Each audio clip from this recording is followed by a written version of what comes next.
Buenas tardes a todos. Eh, había un amigo mío que tenía una cadena de radios cristianas y él decía, bueno, como estos programas que hacemos aquí lo van a retransmitir por el resto de las 115 radios cristianas que tenía en todo el país. eh, entonces, ¿cómo hago para saludar? Digo, buenas tardes, buenos días, buenas noches, ¿qué es lo que digo? Y entonces cada programa que él hacía decía, buenos días, buenas tardes, buenas noches. Y así iniciaba el programa, para que sirva para todas eh, sus retransmisoras. Nosotros estamos aquí nuevamente y sabemos que es eh, buenas tardes porque estamos durante todo el verano transmitiendo esta breve reflexión bíblica semanal que hemos decidido transmitirla solamente durante el verano porque a partir de, ustedes ya saben, ¿no? El único que se confunde con la fecha soy yo. Ven que estoy mirando el almanaque acá en la máquina, el 23, ahí está. Porque el lunes 23 de marzo vamos a continuar con el diplomado en teología y práctica de la función ministerial, como lo vinimos haciendo desde marzo hasta diciembre del año que ha pasado. O sea, este nuevo año vamos a empezar en marzo también, el lunes 23 de marzo, de 19 a 21 horas, con el curso este que venimos dando, que es el Diplomado en Teología y Práctica de la Función Ministerial. Entonces, esténse atentos porque mientras tanto vamos a continuar con estas reflexiones bíblicas semanales. ¿Por qué hicimos esto? Para no perder el contacto. Nos consideramos casi una congregación del aire. Yo ponía eso en el chat hace un rato. Casi somos una congregación del aire. Nos encontramos cada lunes de 20 a 21 y reflexionamos juntos. La idea es que reflexionemos juntos. Yo trato de desarrollar o comentar algunos temas que ustedes han sugerido. Todavía tengo algunos que todavía no he desarrollado de los que ya han sugerido. Y bueno, vamos a continuar con eso y con esto logramos que no perdamos la comunión. Seguimos en comunión durante todo el verano, aunque hayamos empezado el receso vacacional de las clases de la Facultad Bíblica. Lo mismo, acuérdense, aquellos que no miran, que no han todavía participado de las clases de la Facultad Bíblica, acuérdense que el 23 de marzo continuaremos, después del receso de verano, continuaremos con las clases de la Facultad Bíblica cada lunes de 19 a 21. Y para no interrumpir este contacto al que nos hemos acostumbrado en los últimos probablemente 3 años, que venimos con 3 años ininterrumpidos de contacto semanal, de comunicación semanal, de comunión semanal, decidimos hacer esta reflexión semanal para estar juntos. Usted dice, los temas son muy profundos y tal vez no. Tal vez usted diga, estos temas son muy elementales para nosotros, está bien, pero la idea no era dar temas muy profundos, aunque sí, si ustedes revisan para atrás, hay por lo menos dos temas que yo tengo en mente que han sido muy profundos.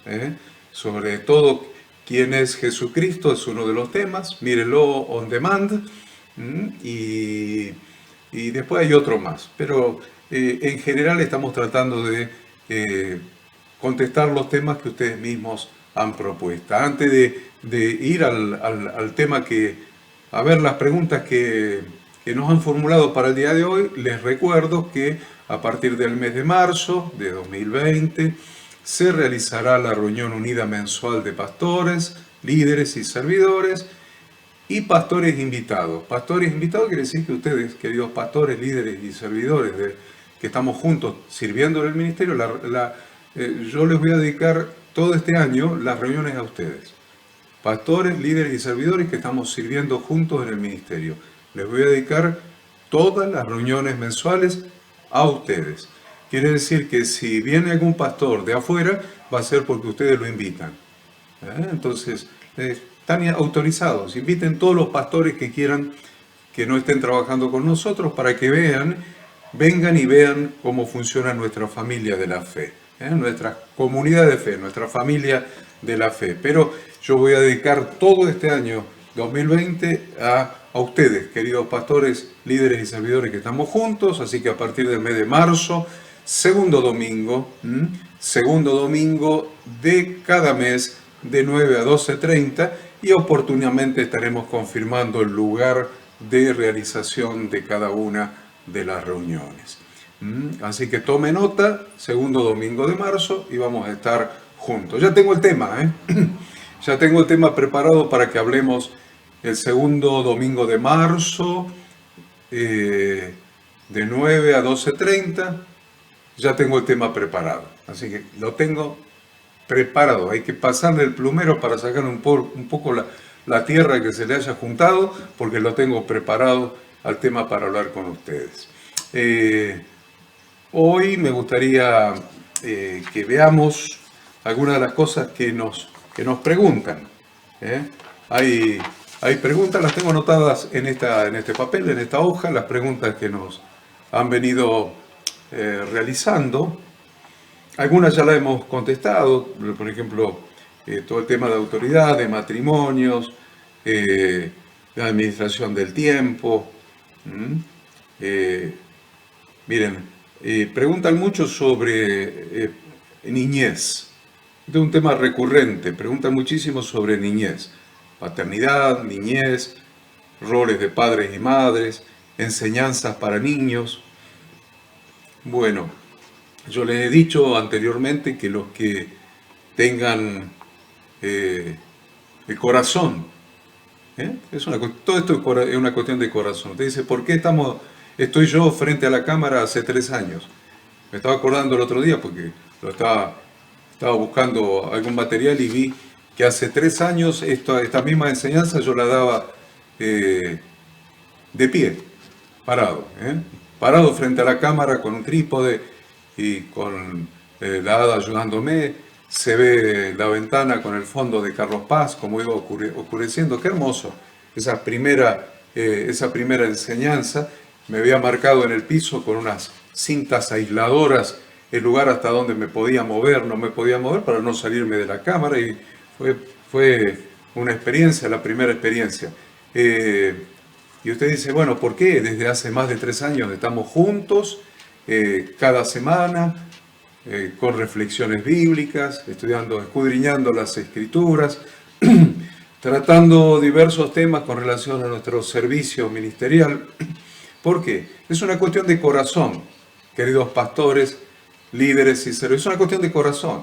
Dios mira el corazón, así que a mí la verdad lo que me importa es mantener mi corazón limpio, alineado con el propósito, con la voluntad de Dios, alineado con su Torá, alineado con su palabra, porque esto es una cuestión de corazón. Así que los sirvo a Dios y los sirvo a ustedes, mejor dicho, sirvo a Dios a través de servirlos a ustedes, porque mi corazón así me lo requiere, así me lo exige. Entonces, si tu corazón te está impulsando, tu corazón y tu vocación te está impulsando a preparar algún material para este tema de paternidad y niñez, o algún tema relacionado con los roles de padres y madres, entonces estás invitado a hacerlo. Acá no hay nada exclusivo, nada exclusivo. Miren, tenemos al pastor Adrián, que ha preparado algunos estudios que ya están subidos en relación a la sanidad integral, sanidad física, mental, espiritual.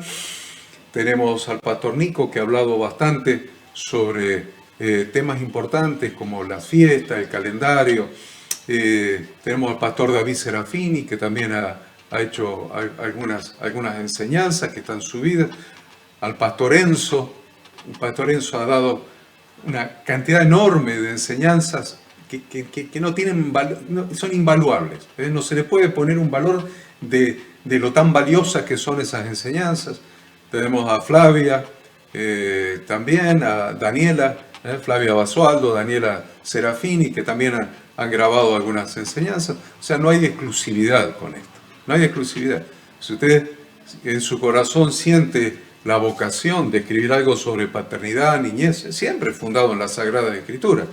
Acá no se trata de otra cosa que aprender y aplicar la Torá. La Torá quiere decir la instrucción de Dios, aplicar la instrucción de Dios a nuestras vidas, la instrucción que está dada a través de la palabra de Dios. Así que los invito, queridos pastores, líderes y servidores, si quieren y tienen la vocación y el corazón como para hacerlo. Hay temas que yo no he desarrollado, Ada tampoco ha desarrollado, que están disponibles para que lo desarrollen ustedes, como paternidad, niñez, roles de padres y madres, enseñanzas para niños. Enseñanza para niños está LAPEN, LAPEN, que es esta escuela, esta organización que instruye maestros para niños. La Ada y otras hermanas que yo conozco han ido a hacer los entrenamientos a LAPEN para enseñar la palabra de Dios a los niños. Invito a aquellas hermanas, pastoras, líderes, personas, hermanas que quieran servir, quieren ir a LAPEN o pueden ir, pueden hacerlo. Bueno, las invitamos a capacitarse para enseñar a los niños en LAPEN. En Córdoba está LAPEN y realmente la enseñanza, la instrucción, la capacitación que dan en LAPEN es incuestionable, es extraordinaria. Así que invitamos a todas aquellas hermanas y hermanos también que sientan vocación para enseñar la palabra de Dios a los niños, vayan a LAPEN. Le van a enseñar a evangelizar a los niños y a enseñar la palabra de Dios. Hay una pregunta sobre el apostolado. No soy de esa ciudad. No soy de esa ciudad. Yo entiendo que está diciendo que si no es de una ciudad, si puede ir a plantar una iglesia a esa ciudad. Bueno, les estoy contestando que sí, obviamente. En este momento el pastor David Serafini, junto con Diego Godoy y algunos hermanos más que los acompañan, están plantando allí en Córdoba Capital. David Serafini no es de Córdoba Capital, todos lo saben, y así sucesivamente. Tenemos al pastor Lucas, que está plantando allí en el condado. Pastor Lucas de Santa María de Punilla está plantando en el condado con un grupo de hermanos siempre. Así que lo tenemos al pastor Alejandro, que es de Tanti y está plantando en Villa Santa Cruz del Lago. Así que el trabajo apostólico es eso. Si ustedes miran el trabajo apostólico del apóstol Pablo, es un enviado a plantar iglesias. Enviado a plantar iglesias. Eso fue el apóstol Pablo, enviado desde la iglesia de Antioquía de Siria. Fue enviado el primer viaje con Bernabé, los otros con Silas, etcétera, con Lucas mismo, y enviado a plantar iglesias. Uno no es enviado a plantar iglesias en el lugar donde vive, eso está claro, ¿no? Nadie lo envía a plantar donde vive. Si es enviado a un lugar donde no vive. Así que no hay ningún problema en que el plantador no viva en el lugar donde está plantando. Eso queda aclarado, es una de las preguntas que estamos contestando. Después hay preguntas, muchas preguntas sobre sanidad interior, más sobre sanidad interior. Hay bastantes preguntas sobre sanidad interior. Sanidad interior, nosotros hemos dado una breve introducción, creo que en Discipulado 2, todos ustedes han hecho la facultad bíblica, saben que en Discipulado 2 hemos hablado de sanidad interior y Ada ha preparado todo un curso de sanidad interior que varias iglesias ya lo han dado y bueno, está preparado para las iglesias que lo necesiten. Pueden invitar, no sé, a David y Flavia, a Nico y Roxana, y les van a dar a su iglesia todo el curso de sanidad interior. No hay ningún problema, está preparado eso, y eso es algo que hay que hacerlo presencial, hay que hacerlo en vivo, porque la sanidad interior es algo que hay que practicar, hay que hacerla, hay que ejercitarla. También tenemos, entonces les recuerdo, ustedes quieren hacer en su iglesia una jornada, no sé, sábado, domingo, viernes, sábado y domingo, sábado solo, domingo solo. Bueno, contáctense con Nico y Roxy o con David y Flavia y combinen para hacer esto del curso la jornada o doble jornada o lo que sea de sanidad interior. Consejería, piden también, hacen preguntas sobre consejería matrimonial.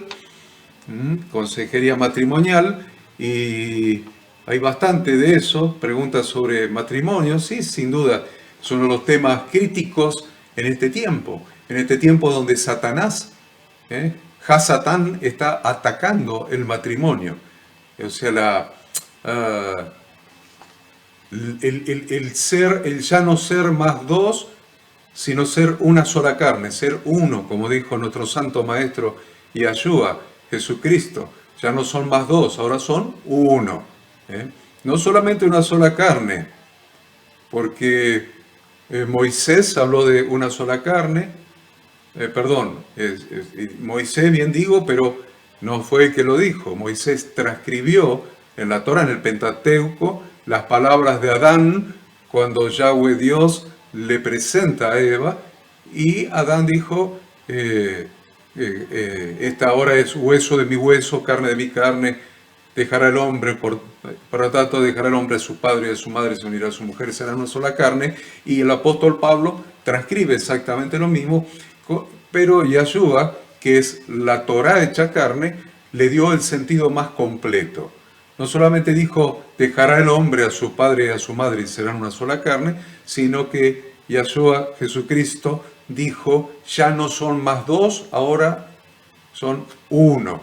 Y él agregó no solamente la carne, es muy interesante lo que hace nuestro Santo Maestro cuando pasan limpio la Torá.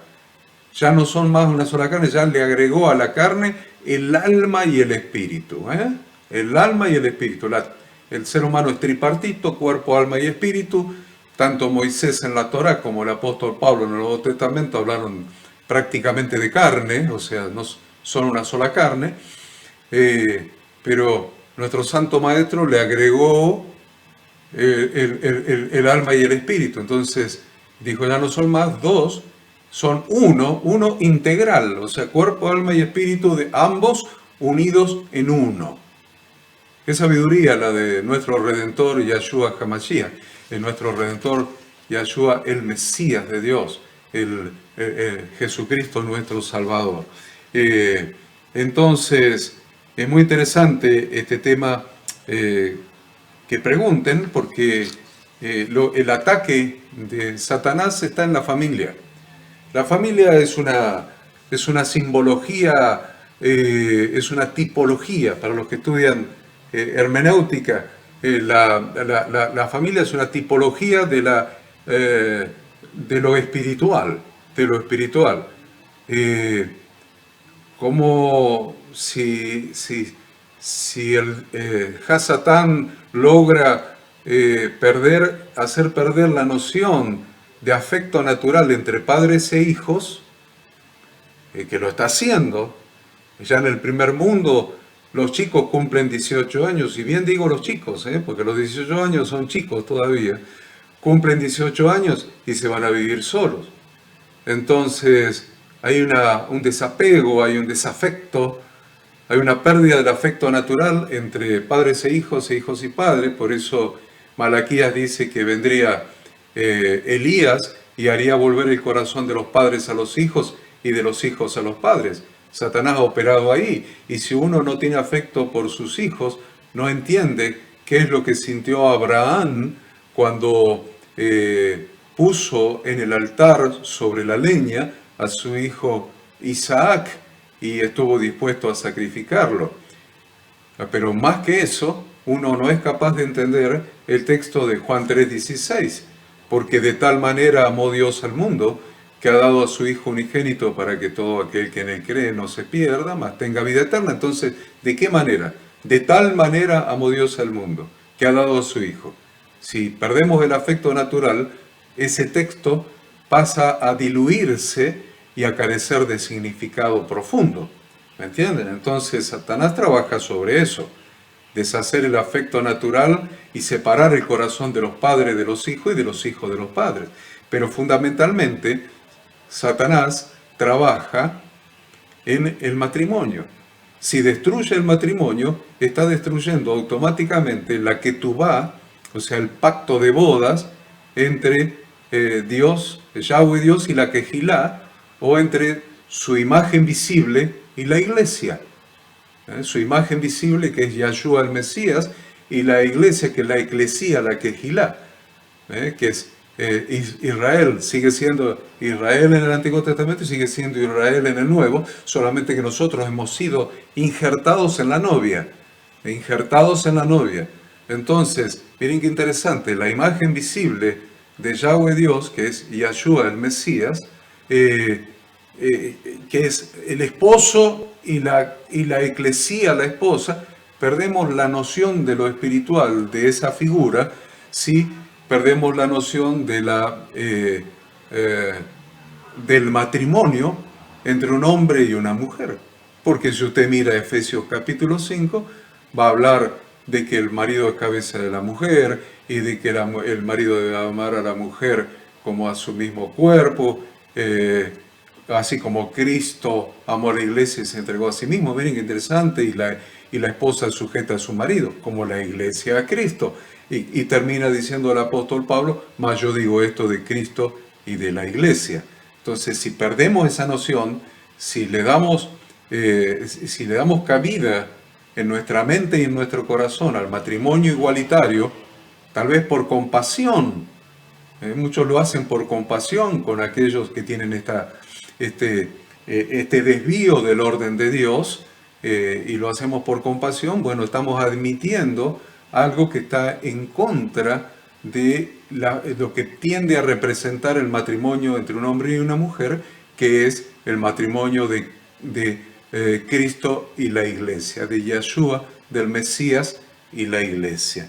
Entonces, muy importante estar bien preparado, porque Satanás está pegando ahí. Y a Satanás por ahí no le preocupa tanto pegar afuera de la iglesia. Satanás anda como león rugiente buscando a quien devorar. ¿A quiénes? ¿A quiénes? ¿A quiénes quiere devorar? ¿A los que son de él? Los que son de él ya los devoró, son de él. Satanás quiere devorar a los que son del Señor, a los que están dentro de la iglesia. Por eso opera con tanto rigor, con tanta violencia, con tanta vehemencia sobre los matrimonios cristianos, sobre los matrimonios de los creyentes. Opera ahí, ataca ahí, pega ahí. ¿Por qué? Porque entonces, si destruye esa imagen, esa tipología, se desvirtúa la relación de Cristo y la iglesia y no entendemos nada. Nos salimos del plan de Dios, nos salimos del propósito eterno de Dios, nos salimos del misterio escondido de los siglos. Desde los siglos está escondido este misterio. La esposa para el Mesías. Está escondido de los siglos, el misterio escondido. El propósito eterno de Dios. Entonces pega ahí Satanás. Entonces tenemos que estar muy capacitados, muy preparados, muy entrenados para resistir las acechanzas del diablo en este aspecto. Estar muy preparados. Por eso, miren, yo siempre les recomiendo el manual de vida para matrimonios que escribimos con la Ada, siempre se lo recomiendo. Lean el manual de vida para matrimonios. Y también en ese sentido, permanentemente, y les digo clarito, permanentemente estamos dando charlas y conferencias para matrimonios. Hemos dado retiros de viernes, sábado y domingo para matrimonios. Lo hemos hecho. Y permanentemente estamos dando jornadas o charlas o conferencias para matrimonios, porque sabemos que Hasatán ataca el matrimonio, porque si destruye el matrimonio, destruye la iglesia. Literalmente, destruye el matrimonio, destruye la iglesia. Porque la iglesia sin la relación con Cristo no existe. Porque la iglesia es el cuerpo de Cristo, es la esposa de Cristo. Entonces, si destruye el matrimonio, destruye la iglesia. Por eso nosotros insistimos en dar conferencias, charlas, jornadas para matrimonios permanentemente.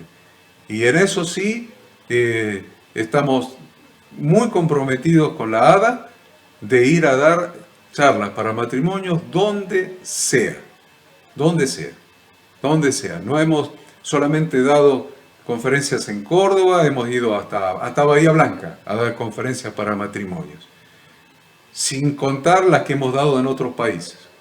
Entonces, estamos muy comprometidos con el matrimonio y la familia, muy comprometidos en este ministerio con el matrimonio y la familia. La convicción de este ministerio es que no vamos a cambiar la sociedad si no tenemos familias sanas, fuertes, fundadas en la roca que es la Torá de Dios. Muchos dicen la roca es Cristo, está bien. Hay un texto que dice que lo seguía la roca que era Cristo, pero la verdad es que la roca es la Torá de Dios. Miren el Nuevo Testamento cuando Yahshua habla sobre los dos cimientos, la casa edificada sobre la arena y sobre la roca, y van a ver bien clarito que la roca es la palabra de Dios, la Torá de Dios. Queremos matrimonios fundados en la palabra de Dios. Queremos matrimonios. Lo único que va a transformar, que va a impactar nuestra sociedad, no es la dialéctica, no es el discurso, no es la teología. A nadie, últimamente a nadie del mundo le interesa la teología. A nadie. En el mundo a nadie le interesa la teología, ni la dialéctica, ni los sermones, ni los discursos, ni las homilías. A la gente le interesa un cambio de vida, porque están en necesidad. Ellos mismos tienen los matrimonios destruidos y en esa necesidad buscan referentes. Y querido pastor, querido líder, querido servidor, el Señor a ti y a mí nos ha puesto como referentes, referentes en quien las personas puedan ver algo que es diferente, que no es lo mismo que hay en el mundo, que no es lo mismo que ofrece Hasatán, algo diferente. Entonces, el hecho de ser referente para toda una sociedad implica una gran responsabilidad, y toda responsabilidad que se tome, mirá que es una redundancia, toda responsabilidad que se tome con responsabilidad requiere capacitación. Toda función, todo modelo, toda instrucción de Dios que se tome con responsabilidad requiere capacitación. Por eso, desde hace tantos años ya, venimos dando charlas, conferencias, entrenamientos para matrimonios. Esperen que les voy a correr y voy a tomar el libro. Para que vean que esto es una charla espontánea que tenemos cada semana. Acá la tienen, ¿ves? Manual de vida para matrimonios. Manual de vida para matrimonios. Yo les digo una cosa simple, muy simple. Acá hay 28 temas desarrollados. A ver, lo voy a poner como es acá. Miren. Acá adelante el micrófono. Acá usted tiene... Qué difícil que es invocar esto. Acá usted tiene 28 temas diferentes desarrollados, bíblicamente desarrollados,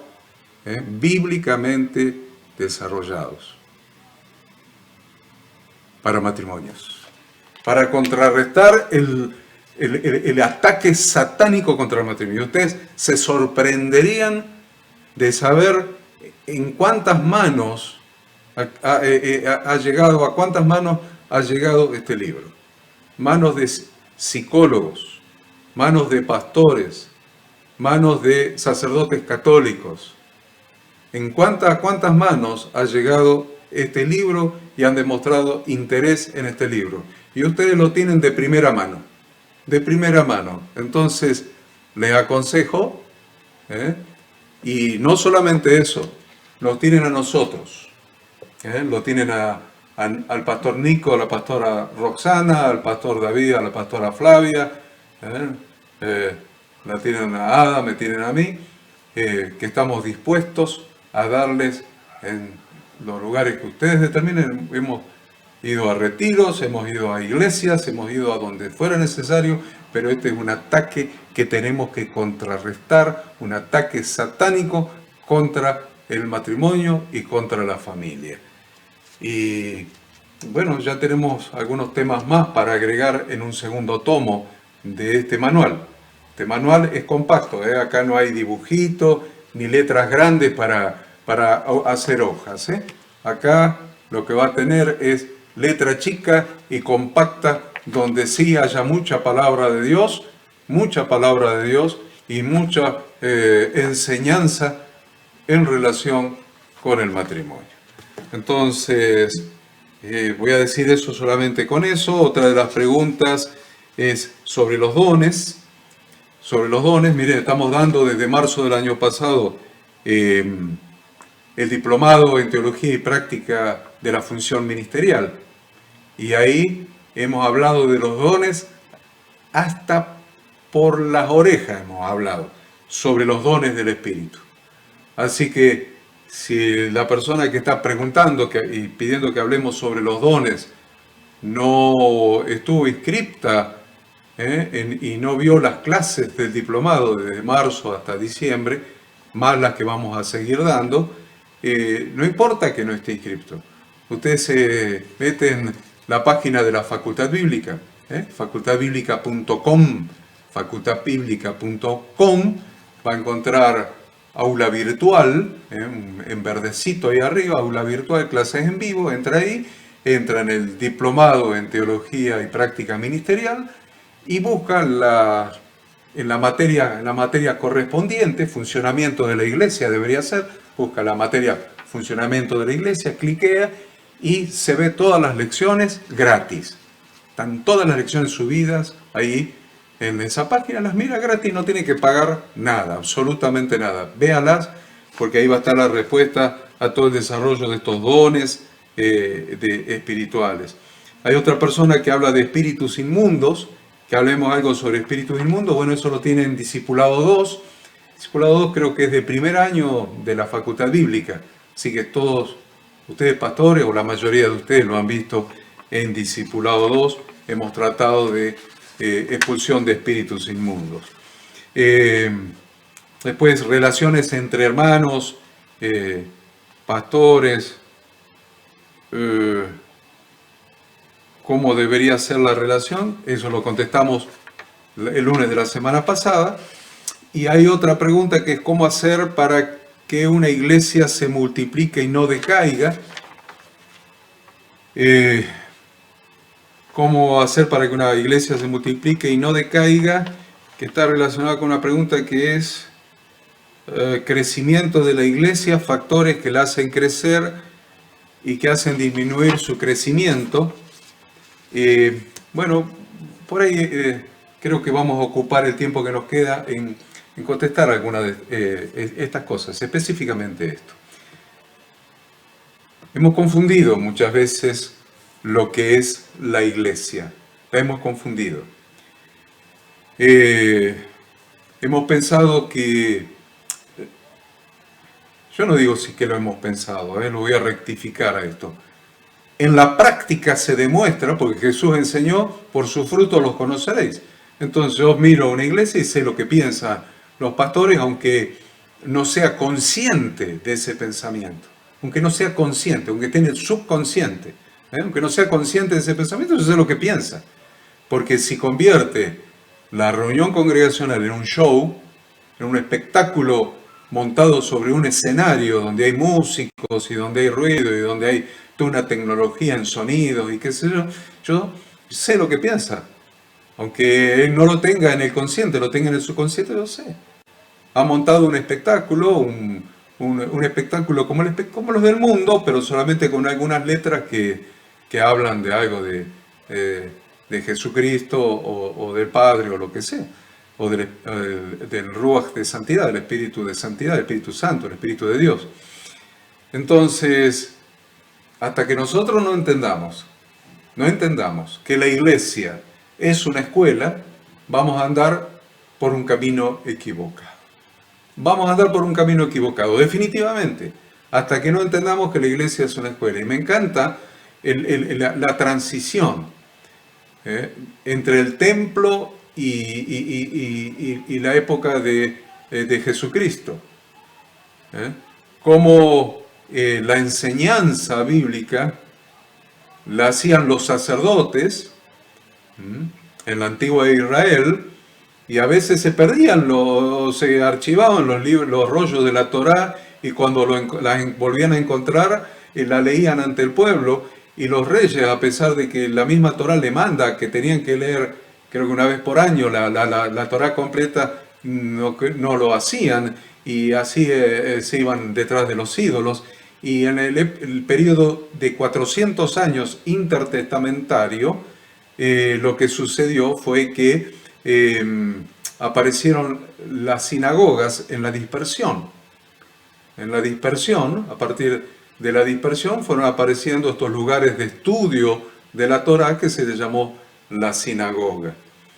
Por eso en la iglesia primitiva, en la iglesia del primer siglo, no había problema en entender para qué era la iglesia. No había problema en entenderlo. La iglesia era el lugar, la eclesía, la quejilá, la congregación de Dios, era el lugar donde se estudiaba la Torá, donde se estudiaban las instrucciones de Dios. Tal es así que a los gentiles, que a las iglesias formadas por personas que eran gentiles, que habían sido gentiles, que ahora fueron injertados en Israel, el apóstol Pablo le tiene que escribir las cartas, todas las cartas del Nuevo Testamento, explicándoles la Torá. Te dice que son las cartas del Nuevo Testamento. Son la legislación del Nuevo Testamento. No es la legislación del Nuevo Testamento. Lo que hace el rabino Shaul, lo que que nosotros llamamos el apóstol Pablo, porque fue Saulo, que fue el rabino Shaul, un rabino fariseo. Él mismo dice, yo fariseo, de la tribu de Benjamín, en cuanto a celo, fariseo. Entonces el rabino Saulo de Tarso, el rabino Pablo, el rabino Shaul, escribió todas esas cartas, era un rabino de Torá. Queridos pastores, Pablo era un rabino de Torá. No era un rabino que enseñaba a leer y escribir, un maestro, maestro de matemáticas, maestro de música, maestro de plástica. No, era un maestro de Torá, era un rabino de Torá. Eso era el apóstol Pablo. Quiere decir que cuando les escribe a las iglesias de los gentiles, es lo que se llama la iglesia de los gentiles, evidentemente cuando fueron injertados en la congregación de Dios dejaron de ser gentiles, entraron en el pacto. Gentiles quiere decir naciones fuera del pacto. Cuando fueron injertados dejaron de ser gentiles, dejaron de ser naciones fuera del pacto. Pero lo concreto es que ellos no tenían una formación en Torá como los judíos. Entonces el apóstol Pablo le tiene que escribir 2 cartas a los Corintios, una a los Gálatas, una a los Efesios, le tiene que escribir a los Colosenses, 2 cartas a los Tesalonicenses. ¿Se dan cuenta? ¿Qué le tiene que escribir? Pasándole en limpio las enseñanzas de la Torá porque ellos no la habían aprendido. Quiere decir que la iglesia del primer siglo era una escuela de Torá, era una escuela de aprender las Sagradas Escrituras. No era otra cosa. No era una escuela de danza donde aprendían a danzar las canciones para Dios. Y ustedes dicen, ¿pero qué? ¿No danzaban? Sí que danzaban. Quédense tranquilos. Aquellos que se preocuparon por lo que acabo de decir, sí danzaban. Estaba en la genética. Ustedes miren cualquier video de judíos actualmente y van a ver que se la pasan bailando, danzando al Señor, danzando al Señor, danzando al Señor. Está en su genética. Claro que danzaban. Pero la iglesia no era una escuela de danza. Danzaban, lógico. Cuando cantaban, danzaban. Pues ya estaba impreso en ellos. Pero la iglesia era un lugar que era una escuela. Era una escuela. No tanto para los hebreos, donde los hebreos tenían que aprender a buscar a Yahshua en la Torah. Lea el libro de Hebreos y va a ver qué escuela, qué enseñanza hay en el libro de Hebreos. Encontrar a Yahshua como el sumo sacerdote según el orden de Melquisedec, encontrar el sacrificio de Yahshua en el lugar santísimo en el cielo, es lo que ellos necesitaban aprender en esa escuela. Pero mire la carta a los Corintios y van a ver qué es lo que necesitan aprender los corintios. Mire la carta a los romanos y va a ver lo que necesitaban aprender en esa escuela los romanos, los hermanos de Roma. En Efesios, en Colosenses, miren qué es lo que necesitaban aprender. Vamos a ver si podemos algo de eso ahora. Pero entiendan, pastores queridos, que la iglesia no es un lugar para un show, no es un lugar para sacarle plata a la gente, no es un lugar para que el pastor o los pastores construyan poder. Es el cuerpo de Cristo y es una escuela donde se hace lo que hizo Yahshua, el Mesías, donde hizo Jesucristo durante los 4 años más o menos de ministerio que tuvo en la tierra, que fue rabí, maestro. ¿Qué fue entonces? Enseñar la Torah de su padre, enseñar las instrucciones de su padre. Y si nosotros somos pastores delegados por el buen pastor y hacemos cualquier otra cosa, somos pastores reprobados. ¿Sabe lo que es reprobado? Lo contrario a aprobado. Hay aprobados y hay reprobados, como en la escuela. Y si nosotros no hacemos lo mismo que hizo nuestro santo maestro, somos pastores reprobados. Por eso Efesios 4:11, muchos los separan en 5 ministerios. Los separan en 5 ministerios, yo creo que es una estrategia de confusión,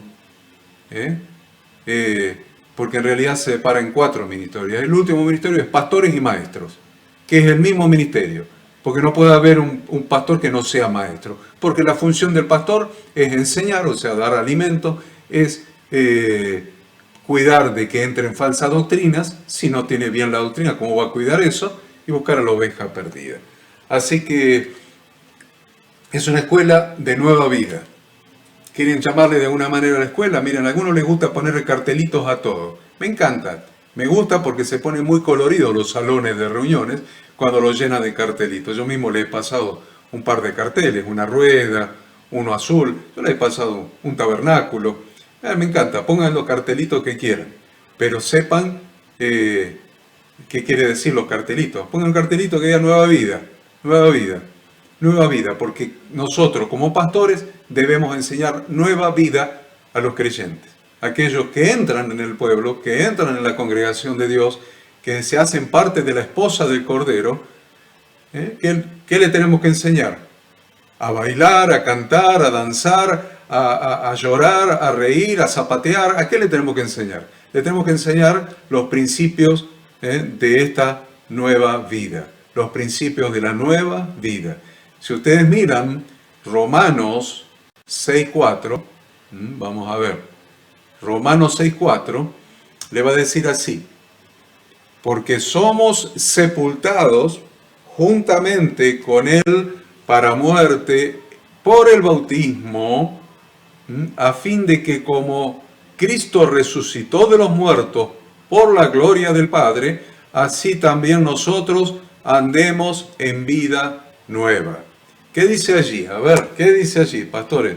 Vamos a llegar hasta las 9, enseñando, Vamos a llegar hasta las 9 enseñando. A las 9 cortamos.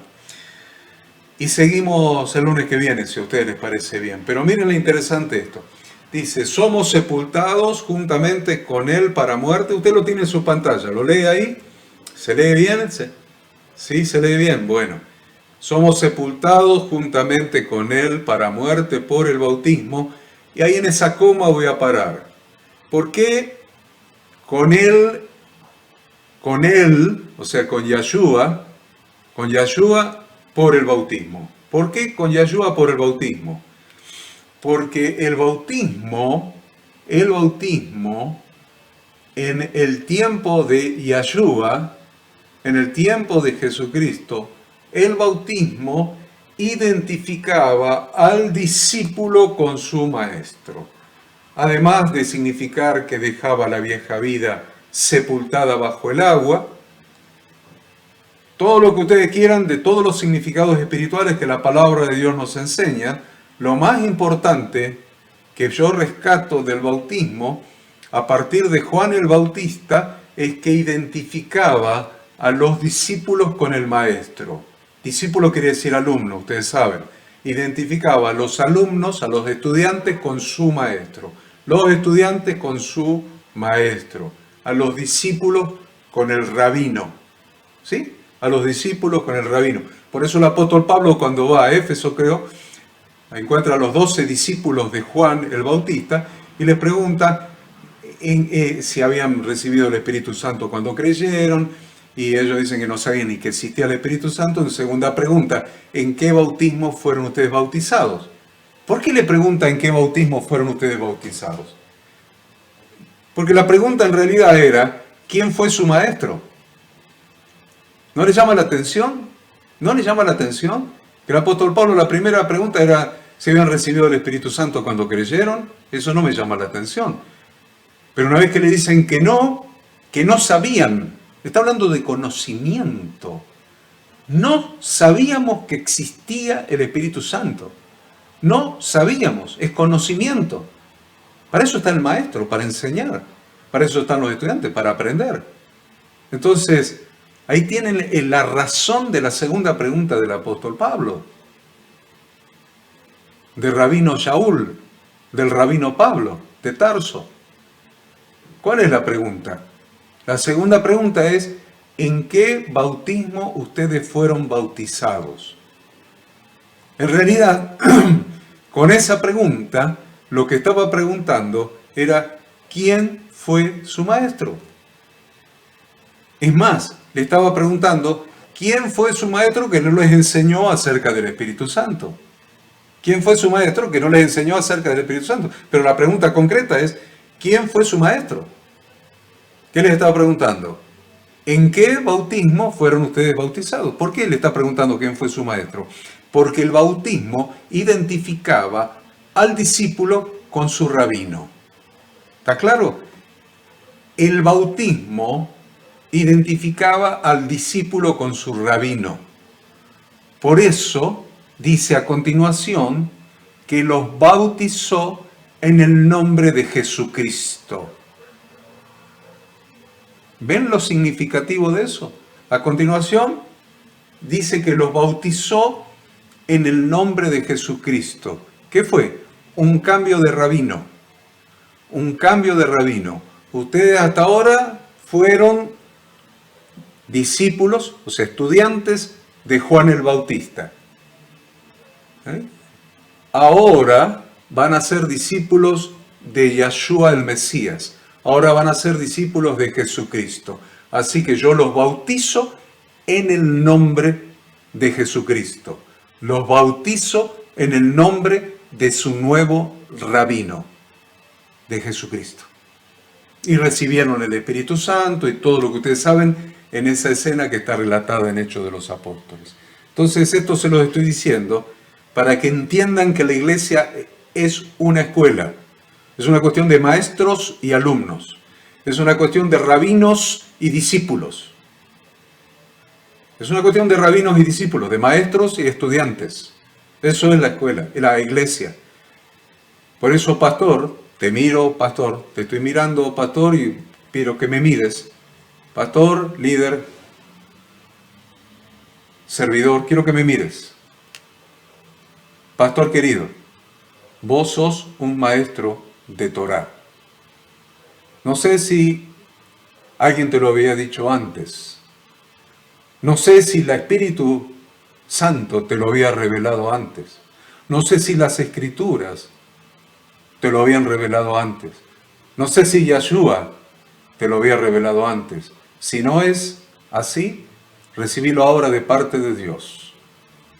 Pastor querido, vos sos un maestro de Torá. Sos un maestro de palabra de Dios. Sos un maestro de nueva vida. Sos un maestro de nueva vida.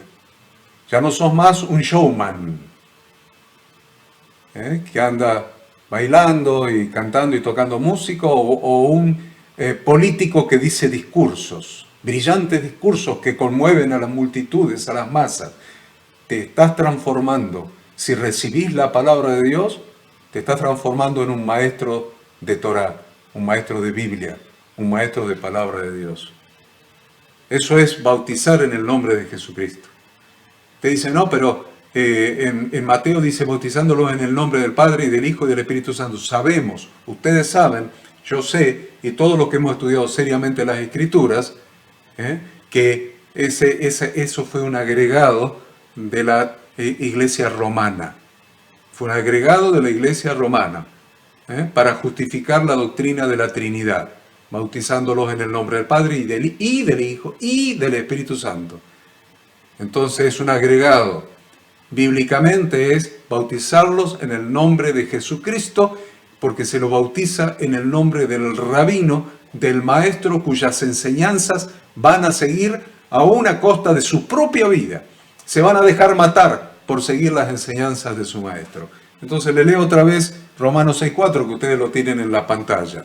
Porque somos sepultados juntamente con Él para muerte por el bautismo, a fin de que como Cristo resucitó de los muertos por la gloria del Padre, así también nosotros andemos en vida nueva. Andemos en vida nueva. Te repito nuevamente, pastor, líder, servidor, sos un maestro de vida nueva. De vida nueva. Un maestro de Torá. Un maestro de la palabra de Dios. No digas el día que el Señor venga, el día que el Señor venga, y estés ante su presencia. No digas, en tu nombre echamos fuera demonios, en tu nombre hicimos muchos milagros. Porque el Señor, si no cumplís tu rol de ser maestro de la palabra de Dios, te va a decir, no te conozco, hacedor de maldad. Porque el Señor dice que el secreto para entrar en el reino de Dios es hacer la voluntad de su Padre que está en los cielos. Hacer su voluntad que está en los cielos. No todo el que me dice, Señor, Señor, entrará en el reino de los cielos, sino aquel que hace la voluntad de mi Padre que está en los cielos. Miren qué sentido toma el texto, qué sentido toma esa historia. Toma un sentido perfecto. No todo el que me dice, Señor, Señor, entrará en el reino de los cielos, sino aquel que hace la voluntad de mi Padre que está en los cielos. ¿Dónde está la voluntad del Padre que está en los cielos? ¿Dónde está? ¿Dónde está? ¿Dónde está? ¿En los cielos está? ¿En los cielos está? No sean fantasiosos, queridos pastores, no sean fantasiosos. La voluntad del Padre que está en los cielos, la voluntad del Padre que está en los cielos, está escrita acá. Está escrita acá. En la palabra de Dios, en las Escrituras, en la Sagrada Escritura, en la Torá de Dios. Desde Génesis hasta Apocalipsis. Ahí está la voluntad del Padre que está en los cielos. Y usted dice, no hay que me dice Señor, Señor entrará en el reino de los cielos, sino el que hace la voluntad de mi Padre que está en los cielos. Acá está la voluntad del Padre que está en los cielos. Entonces la gente que viene a Cristo, la gente que recibe a Yeshua en su corazón, que recibe el evangelio del reino de Dios, ¿qué sabe? Si vienen del mundo gentil, no tienen una formación en Torah, ¿qué saben de la voluntad del Padre que está en los cielos? ¿Qué saben si nadie se las enseñó? Entonces ahí viene nuestra función pastoral, enseñar la voluntad del Padre que está en los cielos, que está escrita acá, en las Sagradas Escrituras. Pero no, algunos se entretienen con otra cosa, y dicen, no, nosotros vamos a hacer algo entretenido, agradable, para que vamos a danzar, bailar, vamos, qué sé yo, lo que quieran ustedes. Yo estoy diciendo algo, porque yo voy a muchas iglesias y veo que no son escuelas de Torah, no son escuelas. Yo no hablo de la reunión del domingo abierta al público donde se predica el Evangelio. Ahí tiene que ser una reunión alegre, dinámica, para que la gente que viene por primera vez se quede. Estoy hablando de el resto de la función. ¿Qué hacemos con esa gente cuando se queda? ¿Qué hacemos con esa gente cuando viene a ser parte de la congregación de Dios, injertados en Israel? Los israelitas saben todo la Torá. Injertamos gente que viene del mundo gentil, que nunca escuchó hablar de la Torá, no conoce la palabra de Dios. Entonces, entiéndanlo. No se trata de hacer milagros. Dice, no, es tu nombre, echamos fuera demonios. Miren, unos cuantos pastores cristianos van a decir eso. Pero yo tenía éxito en la iglesia, la tenía llena de gente y echaba demonios. Todos los domingos se me manifestaba uno y echaba fuera los demonios y los demonios se me sujetaban. Otro va a decir, pero había gente que estaba enferma y yo le oraba, le imponía las manos y eran sanados automáticamente por el poder de Dios. Así que le vamos a decir al Señor, en tu nombre echamos fuera demonios, en tu nombre hicimos muchos milagros.